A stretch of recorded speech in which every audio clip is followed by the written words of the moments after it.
Hello, everyone, and welcome back to Learn Real English. How are you today? I hope you're doing well, feeling relaxed, and ready to practice English with us in a simple and natural way.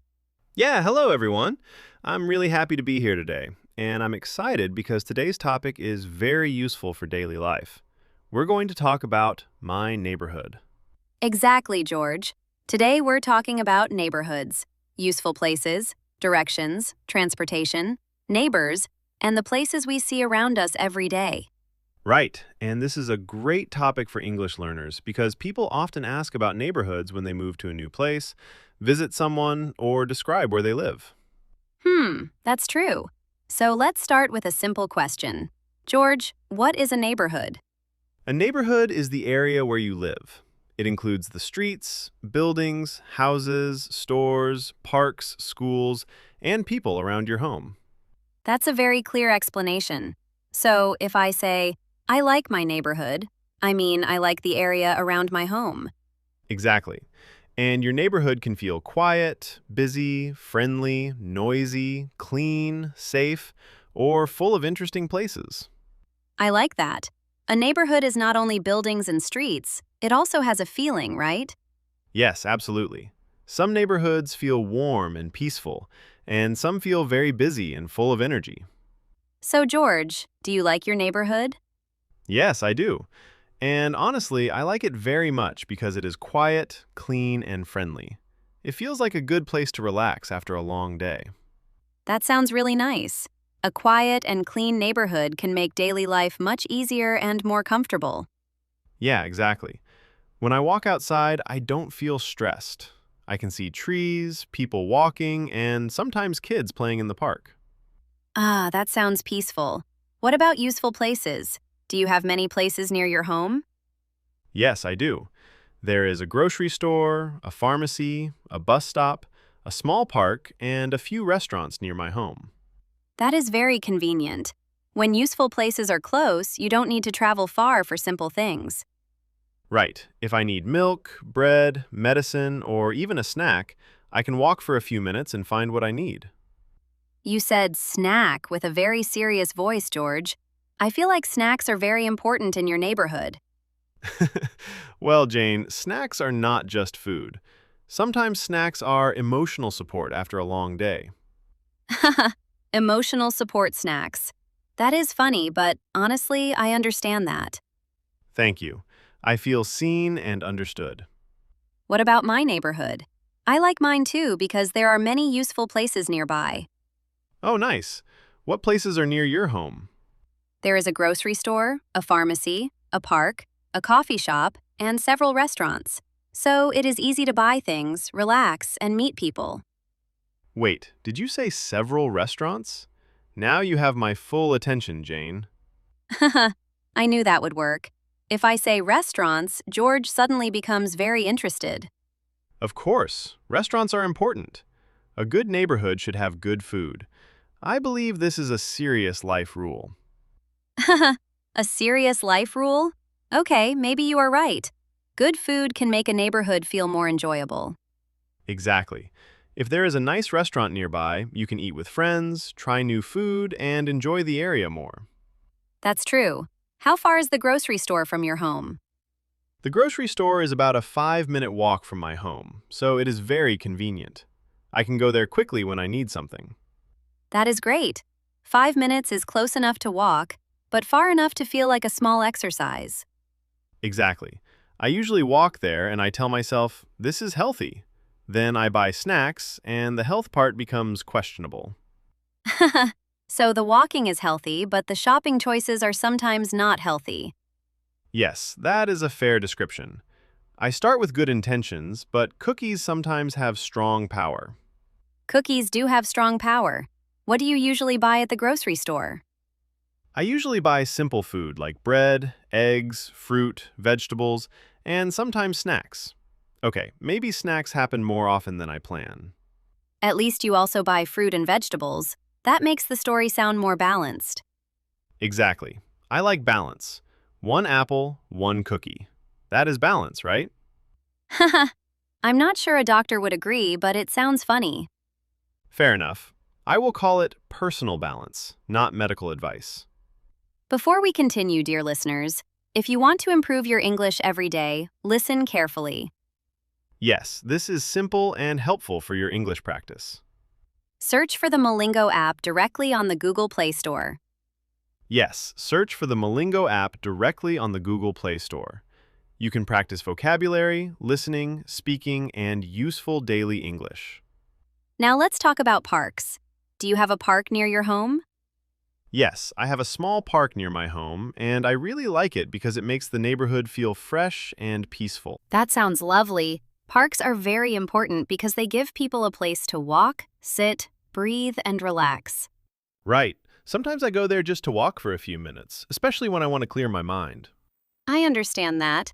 I have a park near my home too, and I go there a few times each week. That's nice. What do you usually do at the park? I usually walk, read, or sit on a bench and enjoy the fresh air. Sometimes I just watch people walking their dogs. That sounds very peaceful. Parks are good because they help people slow down, especially when life feels busy. Exactly. A park can be a quiet place in the middle of a busy neighborhood. Yeah, and it is also a good place to practice English. You can look around and make simple sentences. Oh, that's a great idea. For example, there is a tree, there is a bench, or there are people walking. Exactly. Your neighborhood can become your English classroom if you pay attention to the things around you. I love that idea. Now, let's talk about transportation. How do you travel around your neighborhood? I usually travel by bus because the bus stop is very close to my home. It is about 2 minutes away, so that is very helpful. 2 minutes? That is very close. You are lucky because a nearby bus stop can make life much easier. Yes, definitely. If the weather is cold, rainy, or snowy, I don't want to walk far to catch the bus. That makes sense. Do you ever walk instead of taking the bus? Yes, sometimes I walk because walking is healthy, free, and relaxing. Also, when I walk, I notice more things in the neighborhood. That's true. When you walk, you see small details that you might miss on the bus. Exactly. You see new stores, people, trees, signs, and sometimes you discover a place you didn't notice before. That is one of the nice things about walking. You learn your neighborhood better. Yes, and sometimes walking helps you feel more connected to the place where you live. I like that. Now, do you know your neighbors? I know some of them, not everyone, but the neighbors I know are friendly. We talk sometimes when we see each other outside. That's nice. What do you usually talk about with your neighbors? Usually simple things, like the weather, the neighborhood, the bus, the building, and sometimes their dogs. Their dogs? Why do dogs always become part of neighborhood conversations? Because dogs are social leaders. They introduce people to each other without saying anything. That is actually true. A dog can make people start talking naturally. Exactly. One of my neighbors has a very friendly dog named Max, and Max thinks he owns the entire neighborhood. Max sounds confident. Does he really act like the owner? Yes, absolutely. When he walks, he looks around like, "Everything here belongs to me. You are all my visitors." That is so funny. I can imagine Max walking proudly down the street. He is very serious about his job. He checks every tree, every corner, and every person.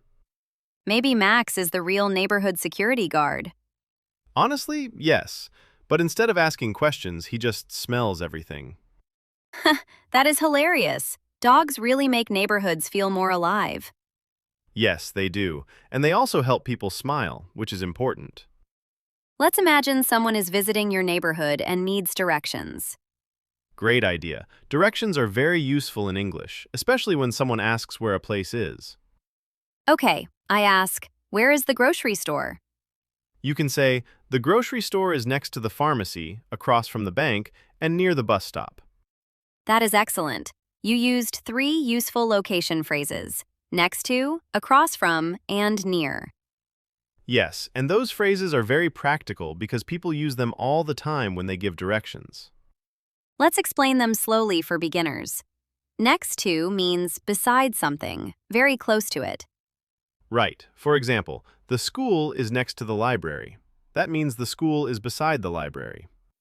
Across from means on the other side, usually facing something. For example, the restaurant is across from the bank. That means the restaurant is on the other side of the street. And near means close, but not always directly beside something. Exactly.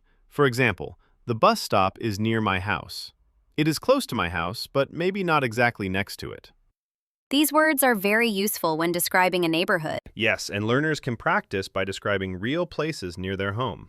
For example, the pharmacy is next to the grocery store, or the park is near my house. Or, the bakery is across from the coffee shop, which sounds like a perfect place to live. I knew the bakery would appear soon. What is your favorite place in your neighborhood? My favorite place is definitely the bakery because the smell of fresh bread is amazing. It makes the whole street feel warm and happy. That sounds wonderful. Fresh bread really does smell beautiful. Yes, and they also have cakes, cookies, and small pastries. So, it is a dangerous but beautiful place. Dangerous because you want to buy everything? Exactly. I go there for one loaf of bread, and somehow I leave with bread, cookies, and a cake I didn't plan to buy. Do the workers know you there? Well, maybe. Actually, yes, definitely. They know me, and sometimes they already know what I want before I say it. I prefer to say I am supporting local businesses. Nice try. That is a very professional way to describe buying cookies every week. Thank you. I try to make my snack habits sound responsible. Have you ever gotten lost in your neighborhood? Well, I want to say no because that sounds better, but I must be honest. Yes, I got lost one time. Here we go. I knew there was a story. What happened? I was looking at my phone while walking and I missed my street. Then I kept walking for about 10 minutes. Oh no, did you realize quickly that you were going the wrong way? Not really. I looked up and thought, this place looks new. Then I realized the place looked new because I was not supposed to be there. That is very funny. You were lost in your own neighborhood.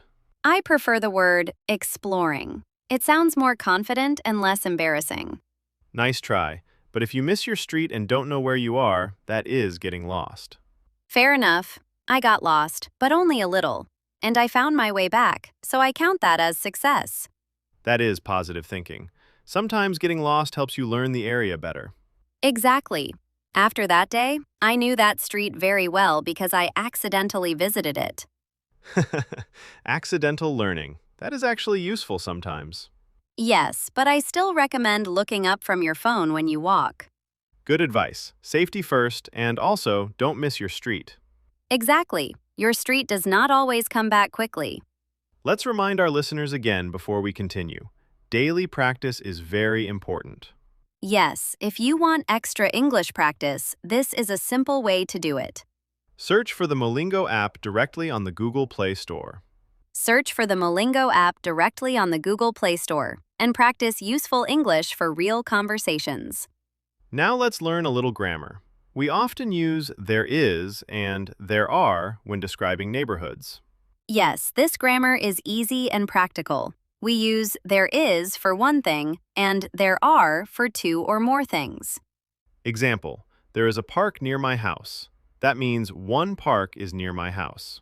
Example, there is a grocery store on my street. That means one grocery store is on my street. Example, there are many restaurants in my neighborhood. That means more than one restaurant. Another example, there are friendly neighbors in my building. That is a useful sentence for daily English. Very good. Listeners can practice by looking around their neighborhood and making simple sentences. Yes, they can say, there is a pharmacy, there is a bus stop, or there are trees on my street. This is a very easy way to practice because the words are connected to real life. Exactly. When English connects to your real life, it becomes easier to remember. What about you, listeners? What is your neighborhood like? Is it quiet, busy, clean, friendly, noisy, or full of useful places? Write your answer in the comments and practice your English with a full sentence. You can write, my neighborhood is quiet and clean, or there is a park near my house. Today's conversation was really useful. We talked about neighborhoods, useful places, transportation, neighbors, directions, and daily life. We also learned words like neighborhood, neighbor, grocery store, pharmacy, park, bus stop, next to, across from, and near. Before we finish, remember one more time, search for the Molingo app directly on the Google Play Store. Yes, search for the Molingo app directly on the Google Play Store and use it to practice vocabulary, listening, speaking, and simple daily English. Thank you, everyone, for listening to Learn Real English. We hope this episode helped you speak about your neighborhood more clearly. Keep practicing every day and try to describe your own neighborhood in English today. You can start with simple sentences like, "There is a store near my home," or "My neighborhood is friendly." And if you explore your neighborhood, please look up from your phone so you do not miss your street like I did. Very good advice. Explore your neighborhood, but please do not get lost. No promises, but I will try my best. See you in the next episode, everyone. Take care and keep learning English. Goodbye, everyone. Keep smiling, keep practicing, and enjoy your neighborhood. Bye, everyone. See you next time.